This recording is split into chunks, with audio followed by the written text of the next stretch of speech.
నాకు బాగా గుర్తు. అదివరకు మా ఇంటి దగ్గర ఒక చాకలి వాళ్ళు ఉండేవాళ్ళు. ఆ చాకలి వాళ్ళ దగ్గర ఒక రకమైనటువంటి వింత బొమ్మలు ఉండేవి కులదైవాల కింద. రోజు ఒక పెద్ద ప్రమిదిలో ఒక దీపము, దాని చుట్టూరా అదేంటి ఒక ముగ్గు, అటువంటివి. చాలా పాతకాలపు అమ్మాయి అప్పటికి 70-80 సంవత్సరాలు. ఇవన్నీ మా కులాలు రోజు మేము చెయ్యాలా, మా కోడలు చెప్పాను కానీ ఆమె చేస్తుందో చేయదో అని చెప్తూ ఉండేది. సో అట్లా అన్నీ ఇప్పుడు వదిలేసాం. మనమంతా కూడా ఒక మనుషులని చెప్పుకోవడానికి వీల్లేదు, ఊరికే మనం ఏదో అట్లా వెళ్తున్నాం అంతే. ఇది ఒకటి. రెండవది ఆహవనీయం అంటే ఆహుతులు అర్పించడానికైన అగ్ని. మనం యజ్ఞం చేస్తున్నాం చూడు, అందులో ఆహుతులు వేస్తున్నాం, అవునా? ఆహుతులు అందరి దేవతలని పిలిపించి, సో ఈ రెండో అగ్ని ఆహవనీయం, ఆహుతులను అర్పించడం అంటే దానికి అందులో నెయ్యి, ఘృతము అటువంటి అగ్ని. ఇంకొకటి సమిధలు. ఇవన్నీ కూడా ఏంటంటే అందులో ఏమేమి వేస్తున్నాం యాక్చువల్గా మనం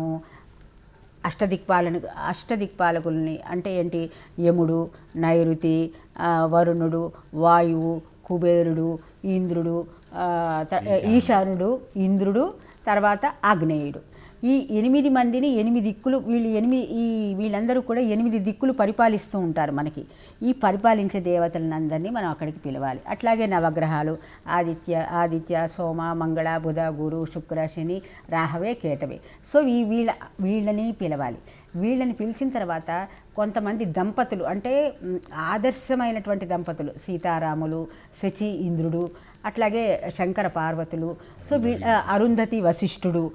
ఇప్పుడు అంటే మనం యజ్ఞంలో వీళ్ళందరినీ పిలుస్తాం. సో నవగ్రహాలు, అష్టదిక్పాలకులు, ఆది దంపతులతో సమానమైనటువంటి దంపతులు, సప్త ఋషులు, తర్వాత మనకి వాళ్ళ ధర్మపత్నులతో సహా ఉన్నటువంటి సప్త ఋషులు, వీళ్ళందరినీ కూడా మనం ఇన్వైట్ చేసి అక్కడికి వచ్చి మా యజ్ఞం చూడాలి అని. ఈశ్వరుడు తప్పకుండా ఉండాలి. అంటే సతితో కూడినటువంటి, అమ్మవారితో కూడినటువంటి పరమేశ్వరుడు ఎప్పుడు కూడా అధ్యక్షత వహిస్తాడు ఏ యజ్ఞానికైనా. సో వీళ్ళందరినీ పిలిచి వాళ్ళకి ఇష్టమైనటువంటి ఆహుతులు, ముఖ్యంగా గణపతి, ఫస్ట్ గణపతితోటి స్టార్ట్ చేస్తాం.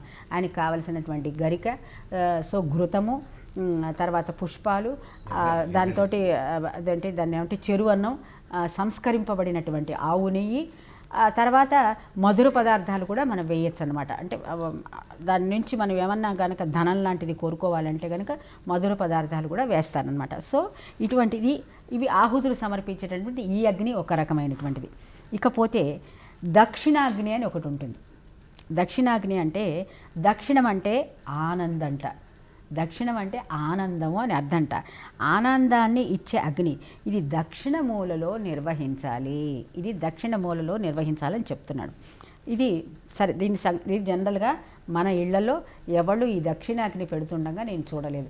కానీ యాక్చువల్గా ఈ దీపావళి సందర్భంగా ఈ నరక చతుర్దశి రోజు నాడు మాత్రము యమదీపం అని తప్పకుండా ప్రతి గృహస్థు అదివరకు పెట్టేవాళ్ళు. మా ఇంట్లో మా చిన్నప్పుడు అట్లా పెట్టించేవాళ్ళు. యమదీపం అని దక్షిణ వైపు ఒక పెద్ద గండదీపంలాగా పెట్టి దాంట్లో ఈ కార్తీక మాసం అంతా వెలిగే విధంగా యమదీపం పెట్టేవాళ్ళు. అది కనుక పెడితే కనుక ఎవరికి అకాల మృత్యు రాదన్నట్టుగా అని చెప్పేవాళ్ళు. ఇది దక్షిణాగ్ని. ఇక సభ్య అంటే ఏంటి, సాక్షి రూపంగా విరాజిల్లేది. అంటే ఇంట్లో ఎప్పుడు కూడా ఒక దీపాన్ని పెట్టి ఉంచుతారనమాట. అసలు ఆ దీపం ఎప్పుడు కూడా అట్లా వెలుగుతూ ఉండాలి. ఎందుకని మన పూర్వీకులు ఏం చెప్పారంటే, ఏది చేసినా నీవు అగ్ని సాక్షిగా చెయ్యమనేవాళ్ళు. ఎందుకంటే నువ్వు తప్పు పని చేయకుండా ఉండాలని. నీ యొక్క పనిని ఎప్పుడు అగ్ని చూస్తున్నది అనేటటువంటి దృష్టిలో ఉండాలి. సరే, ఎందుకంటే మామూలుగా మనకి పరమాత్ముడు లోపల చూస్తూ ఉన్నాడు సంగతి అందరికీ ఆ స్పృహ ఎవరికీ ఉండదు. కానీ ఇక్కడ దీపం వెలుగుతున్నది అంటే నువ్వు అబద్ధం ఆడావు అంటే ఆ దీపాన్ని నిన్ను పట్టిస్తుంది అనమాట. ఒక రోజుకి నువ్వు పట్టుబడతావు అనమాట. అందుకని అది సాక్షి రూపంగా ఒక దీపాన్ని ఎప్పుడు కూడా పెట్టి ఉంచేవాళ్ళు. సో అది ఏ విషయం వచ్చినా ఆ దీపం సాక్షిగా మేము చెప్తున్నామండి, అట్లా మేము తప్పు చేయమని చెప్తూ ఉండేవాళ్ళం.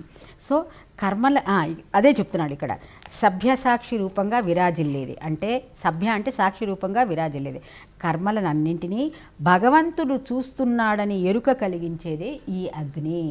సో ఇంకా ఇది మనందరికి కూడా దీపారాధన చేయటం అనేది మనకి అలవాటే. ఇది అలవాటు అంటే ఇప్పుడు మరి అది కూడా మృగ్యం అయిపోయింది. ఎవరు ఇళ్లలో దీపం అనేది పెట్టడం అనేది మర్చిపోయారు. ఇంకా అవసధ్యం, దీపావళి వస్తే కూడా మన కొవ్వొత్తులు దీపాలు వెలిగించుకున్నాం. నిజమైన నువ్వుల నూనె ఎవడు వెలిగించటం లేదు, నిజమైన ఆవు నెయ్యి ఎవరి దగ్గర ఉండటం లేదు. అడ్డమైన మన ఎక్కడెక్కడ దొరికిన నూనెలన్నీ కలిపి ఆ దీపాన్ని పెడుతున్నాం. నువ్వుల నూనెతోటి దీపానికి పెట్టడానికి కూడా కొన్నిటికి మాత్రమే అర్హతలు ఉన్నాయి. విప్ప నూనె, నువ్వుల నూనె, ఆవ నూనె మనం ఇక్కడ పెట్టరు యాక్చువల్గా. తర్వాత నేతితో దీపం పెట్టాలి. ఇకపోతే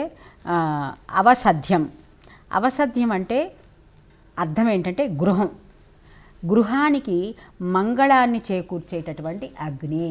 అదరికి ఏంటంటే ఈ అవసధ్యం అనేటటువంటి ఈ అగ్ని తండ్రి పరంపరానుగతంగా నిత్యాగ్నిహోత్రం అని చెప్పి చేసేవాళ్ళు. రోజు వండిన ఆహారాన్ని కొంత అగ్నికి కూడా సమర్పించేవాళ్ళు. అగ్నికి, పితృదేవతలకి అంటే ఇప్పుడు మనకి ఎలా పరంపర మనం చదువుకుంటున్నామో అట్లాగే మన తల్లిదండ్రి, ఆ తల్లికి తండ్రి, తాత, ముత్తాత వీళ్ళందరినీ కూడా స్మరిస్తూ కొంత పితృదేవతలకి అగ్నికి అర్పణ చేసేవాళ్ళు అనమాట. సో ఇట్లా ఈ 5 రకాల అగ్నిని ఎవరైతే ఉపాసిస్తున్నారో వాళ్ళు చెప్పినటువంటి జ్ఞానం ఏంటి, ఇందులో 2 ఉన్నాయి అని చెప్పి. అట్లాగే నచికేత యజ్ఞం చేసిన వాళ్ళు ఇదే మాట చెప్తున్నారు. అట్లాగే బ్రహ్మ విధులు కూడా ఇదే మాట చెప్తున్నారని చెప్పి ఈ మంత్రం చెప్పిన తర్వాత ఇప్పుడు మనం సరే ఈ 5టిని నేను ఊరికే మనకి మన యోగానికి దాన్ని అన్వయిస్తా. దాని గురించి మీరు ధ్యాస పెట్టి ఆలోచన చేసి నాకు తర్వాత చెప్పాలి. ఇప్పుడు నేను సభాముఖంగా అది అన్వయించే విధంగా నేను చెప్పను, ఊరికే మీరు మన సాధన కోసం చెప్తున్నా. ఈ 5 అగ్నులు ఏమేంటంటే యోగాగ్ని, జఠరాగ్ని, జీవాగ్ని, సూర్యుడు, చంద్రుడు. ఈ 5 మన శరీరంలోనే నెలకొని ఉన్నాయి. మళ్ళీ ఒకసారి చెప్తాను. యోగాగ్ని, జఠరాగ్ని, జీవాగ్ని, సూర్యుడు, చంద్రుడు. యోగాగ్ని అంటే మీ అందరికీ కొద్దిగా అవగాహన ఉండాలి ఈపాటికి. జఠరాగ్ని అంటే ఇక్కడ మన అన్నం వైశ్వానరుడు రూపంలో మనం తిన్న ఆహారాన్ని పచనం చేయటానికి జరిగేది. జీవాగ్ని ఎక్కడుందో మీరు తెలుసుకోవాలి. సూర్యుడు, చంద్రుడు అంటే ఈడ పింగళ అంటే లెఫ్ట్ సైడ్ అంతా సూర్యుడు, చంద్రుడు, రైట్ సైడ్ సూర్యుడు అనమాట. ఈడ పింగళ అంటే ఏంటి, ఇక్కడ కూడా ఒక రకమైనటువంటి అగ్ని. ఈ అగ్నులని మనము కట్టడి చేస్తూ వాటికి సరి అయిన సమయంలో సరి అయిన ఆహుతులు సమర్పించిన వాడు ఈ పంచాగ్ని యొక్క సాధన చేసిన వాడు అవుతాడు అని చెప్పి ఇంతవరకు నేను అక్కడికి ఈ అగ్నిని కాబట్టి అది ఫలితం వస్తుంది. అది మీకు ఎట్లా చేయాలో సాధన మీకు ఆల్రెడీ మనం ఎందుకంటే మీకు బ్రహ్మజ్ఞానం గురించినటువంటి సాధన చెప్తున్నాం కాబట్టి ఇవన్నీ అందులోకి వచ్చేస్తాయి. ఫస్ట్ ఏం చెప్పాడు వాడు, బ్రహ్మ విధులకి ఫస్ట్ ర్యాంక్ ఇచ్చాడు. 2వ ర్యాంక్ ఎవరికి ఇచ్చాడు, పంచాగ్ని సాధన చేసే వాళ్ళకి ఇచ్చాడు. 3వ ర్యాంక్ దేనికి ఇచ్చాడు, నచికేత యజ్ఞని 3 సార్లు చేసిన వాళ్ళు చెప్పినటువంటి మాటలు అని చెప్పి వీళ్ళందరూ కూడా చాలా గొప్పవాళ్ళని చెప్పి చెప్పడం అయిపోయింది. సో ఇక్కడికి మొదటి మంత్రం మనం పూర్తి చేసేసినట్టే. ఏం చెప్పాడు మొదటి మంత్రంలో, కర్మల ఫలాలను మళ్ళీ ఒకసారి తాత్పర్యం చదివి మొదటి మంత్రాన్ని పూర్తి చేసుకుందాం. కర్మల ఫలాలను అనుభవిస్తున్న 2 ఈ శరీరంలో ఉన్నారు. వారు నీడ ఎండ మాదిరి పరస్పర విరుద్ధమైన వారు. ఈ శరీరంలో ఉన్న సూక్ష్మమైన హృద్గృహలో ప్రవేశించిన వారు. ఈ విషయం ఎవరు చెప్పారు, సూక్ష్మమైన హృద్గుహలో ప్రవేశించిన వారంటే ఇప్పుడు మీకు హృద్గుహలో ప్రవేశించే మార్గమే మేము చెప్తున్నది. ప్రవేశించిన మహాత్ములు 5 అగ్నులు ఉపాసించిన వారు 3 సార్లు నచికేత యాగం నిర్వర్తించిన వారు ఈ విధంగా చెబుతున్నారు అని చెప్పి చెప్పడం జరిగింది.